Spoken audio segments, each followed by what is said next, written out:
What's up, Acolyte Squad? My name is Prince, and I'm an urban acolyte.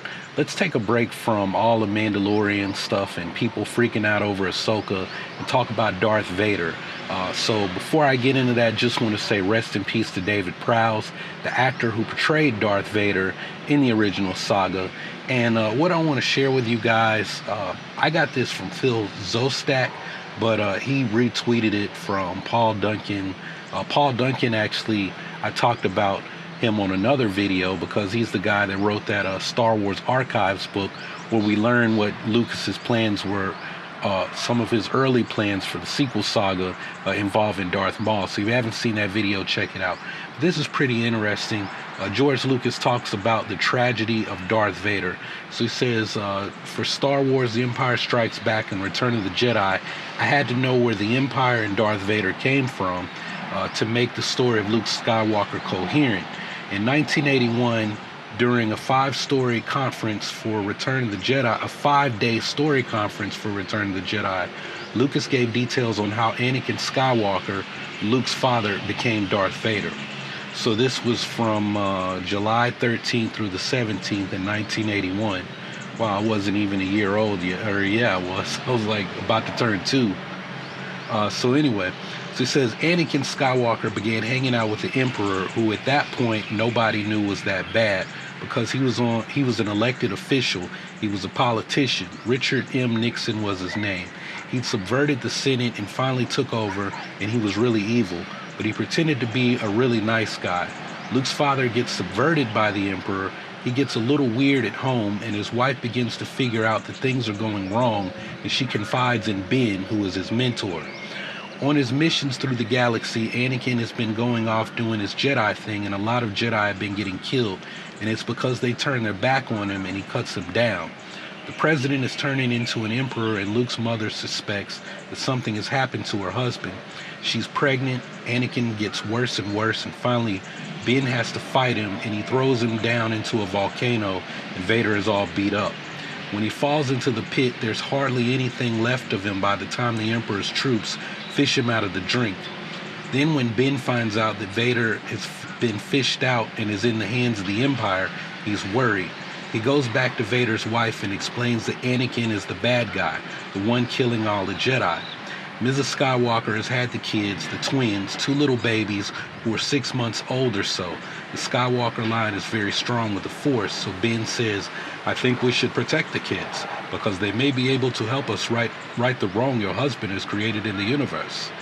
Ben takes one and gives him to a couple out there on Tatooine, and he gets his little hideout in the hills, and he watches him grow. Ben can't raise Luke himself because he's a wanted man.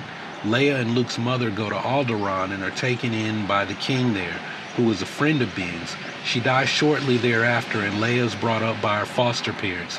She knows that her real mother died. I think you can make Ben take the blame for Vader. I should have given him more training. I should have sent him to Yoda, but I thought I could do it myself. It was my own pride in thinking that I could be as good as a teacher as Yoda. I wish that I could stop the pestilence that I've unleashed on the galaxy. His burden is that he feels responsible for everything that Vader has done. Now, obviously, we know, 30, almost 40 years later, that things played out a lot differently. George Lucas changed things with the prequels, but when you go back and you look at the scene with Luke and Leia, and Luke is asking Leia if she remembers her mother, you're like, well, wait a minute, Padme died. What do you mean? And if you continue to read the Disney canon that people claim have ruined Star Wars, what's actually happened is, in a lot of cases, they've gone back and tried to clean things up, whether you like it or not, right? You just have to change with the change. This is the story, and you either like it, you hate it, but it's not gonna, you loving it or not loving it is not really gonna change the story that much, right? It's already written, and you just have to, see how things unfold, right? But when in the Bloodline novel, when the First Order sympathizer chick, let the word out from Arcanis, when she let the word out that Leia was the daughter of Anakin Skywalker and Padme Amidala. The story previously was that she had been an orphan. She was adopted by Brea and Bail Organa there on Alderaan, and that she was an orphan of the Clone Wars. Her parents died, during the Clone Wars. That's what she thought. That was her truth up to that point. Like I said, they tried to clean that up. Obviously, things changed. During the prequels, Padme didn't give birth to the twins, and lived for 6 months on Alderaan with Leia. George Lucas also had plans. Originally, Uncle Owen and Aunt Beru were going to be Obi-Wan Kenobi's relatives. Obi-Wan was going to be originally from Tatooine, and Uncle Owen was going to be his brother, right? That changed, obviously, and when they sat down and did Attack of the Clones. My point is, things change all the time with Star Wars. You can't talk about the sequel saga didn't have a plan, because George Lucas changed things all the time. The story happens the way the story happens, and at the end of the day, you just have to take things and roll with the punches. If you like it, if you don't like it, all I've said all along, my thing is wait until you get the whole story before you start to jump to conclusions and formulate opinions, right? Because even if you have the whole story and you have your opinion, you have your view, that's your view, right? It's not necessarily the right view, it's just your view, right? That I just dropped a huge Buddhist thing right there, but if you're not interested in the Buddhism, then it's a Jedi thing, right? It's seeing things the way they are, right? You can't understand the Force if you only choose to see it from a certain point of view, So yeah, there's a lesson here, a real life Jedi lesson, a real Buddhist, Taoist, whatever your personal philosophical view of the world is. There's a lesson in that, just seeing, this is how George Lucas explained how he wanted things to go down, and then seeing how they played out when he had a chance to tell his story. They turned out a little bit differently, but it's interesting just to see this is how he kind of had planned it out.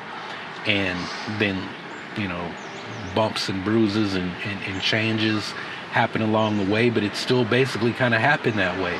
Palpatine was an elected official. He got close to Anakin before Anakin even, officially, started getting trained on Coruscant. We saw in the Anakin and Obi-Wan Kenobi miniseries comic book, or at least I did, because I read it, that Anakin, when he get mad at Obi-Wan, when he was a young teenager in between the Phantom Menace and when we see him in Attack of the Clones, he was hanging out with Sheev, right? They go to little, cantinas and whatever Starbucks is called on Coruscant Bucks, right? And they'd have a mocha choca latte frappe, whatever, and Anakin would talk over his frustrations with the Jedi with Palpatine, right? And that's how Palpatine earned his trust, and vice versa, right? He became a person that he could confide in, and of course we know what Palpatine's intentions were. It was, yo man, this kid might be the chosen one. He could be the one to undo all my plans, so I could just kill him, but it would be better to bring him over to my side, and then then I have the Force with me until I can come up with a contingency plan, a backup to my backup plan, so to say, all right? But yeah, it's interesting how things play out, how they go down. And hey man, if George Lucas could make all of this happen, then in Dave Filoni I'll trust.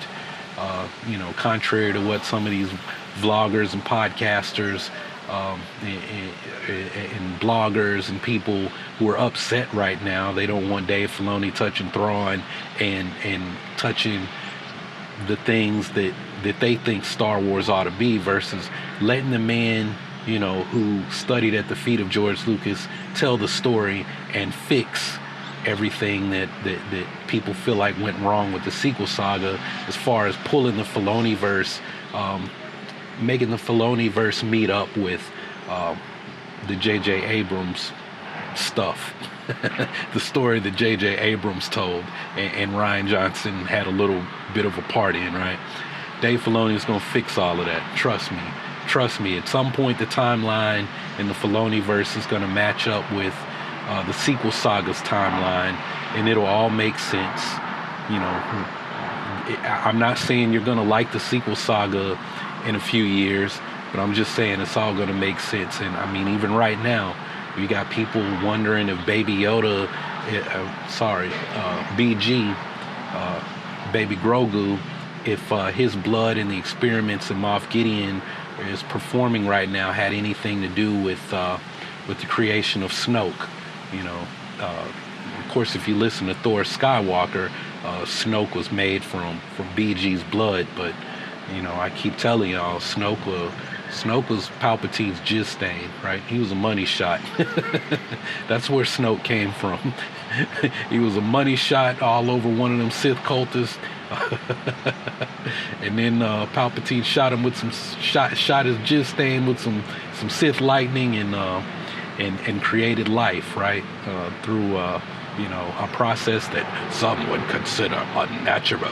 But anyway, hey y'all, this is me going off the dome. And this off the dome thing, I looked at old videos that perform very well. I'm basically a Star Wars reaction person, right? I react to the Star Wars news. And I guess that's what Urban Acolyte Off the Dome is going to be. I react to Star Wars news. I react to stuff that I think is cool going on in Star Wars. If y'all are cool with that, I'm cool with that. Let me know your thoughts as far as the whole Off the Dome thing and this thing about Darth Vader and explaining Vader to Luke Skywalker leading into Return of the Jedi. Let me know your thoughts in the comments below. Also, rest in peace to David Prowse. But that's all I got for this one. So thanks for watching. Thanks for hanging out. Y'all keep on breathing, and I'll holler at you in the next video.